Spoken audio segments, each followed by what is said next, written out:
welcome back to Leftbox 360. I'm Jared, and today I'm reviewing Geometry Wars Retro Evolved, a fun little game that can teach us about normalizing imperialism. In Geometry Wars, you play as a geometric shape on a grid that starts with 3 lives and 3 bombs. Bombs can be used at any time to clear the screen of all the shapes. This game is very fast-paced and full of color. If you're not careful, you can spend hours trying to top your high score. The game is a twin-stick shooter, which allows for precise control. You gain points by destroying vibrantly neon geometric shapes. The explosive particle effects and the grid's reaction to your projectiles gives every shot a sense of weight. It is at this point that I must mention that there is a second mode called Retro, which looks like this. I've never seen anyone play it for more than one round because it's not as punchy. Before we move on, I suppose that I should mention my annoyances with the game, which is that unless you're online, the game doesn't save your high scores. This is one thing I think the PC version does better. This game is proof that corporations will milk the exact same idea over and over again to make a quick buck, because the original version of this game was an Easter egg in Project Gotham Racing 2, that then had 2 subsequent sequels and some spin-offs. It was one of the most downloaded games on Xbox 360, and for wonderful reason. But let's use this game to talk more philosophy about imperialism. For the purpose of simplicity, I will start with using the simpler liberal understanding of imperialism, not the academic codification of the word that came from Hobson's book called Imperialism. His book explains that imperialism is an expression of capitalist accumulation. So, for our purpose, the liberal definition will do.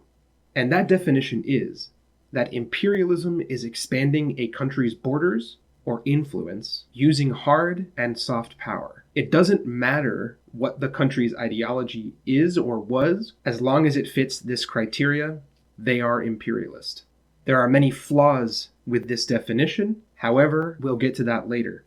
So how does Geometry Wars normalize imperialism? If you think of the high score as a power meter, the whole point of the game is to acquire power. However, there is no way to accrue points through soft power in this game. It must be won through hard power. Shooting your way to the top, who cares how many geometric fragments must fall to the grid to achieve your goals? May I add that you do have the choice not to shoot. You know, just coexisting, bobbing and weaving, live and let live, until the grid gets too crowded and everyone gets popped. And now I know that you're probably asking, how can it be considered imperialism when some of those shapes are just chasing you, even though you haven't shot them? I would say it very simply. You have the nukes. The fact that every geometric shape on the field is destroyed when you're destroyed is proof that it's not safe that you have them. It doesn't happen when other shapes break. So now let's move on to the academically codified definition of the word. It posits that there is a specific historic tendency of states to extend accumulation to foreign groups and people. Or in Lenin's words, the concentration of production and capital has developed to such a high stage that it has created monopolies, which play a decisive role in economic life.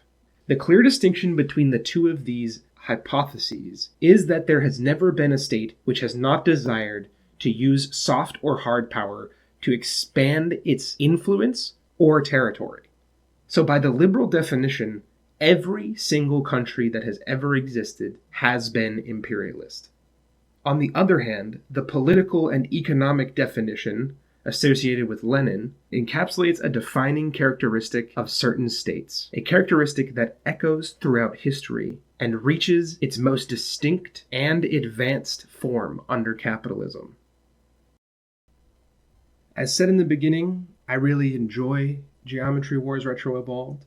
It's a phenomenal game, super high energy and vibrant colors, violently explosive. I love it so much. But I thought I would just use it as a jumping off point to explain some theory about imperialism. Thanks for watching Leftbox 360. If you enjoyed this video, please like and subscribe, and I'll see you guys later.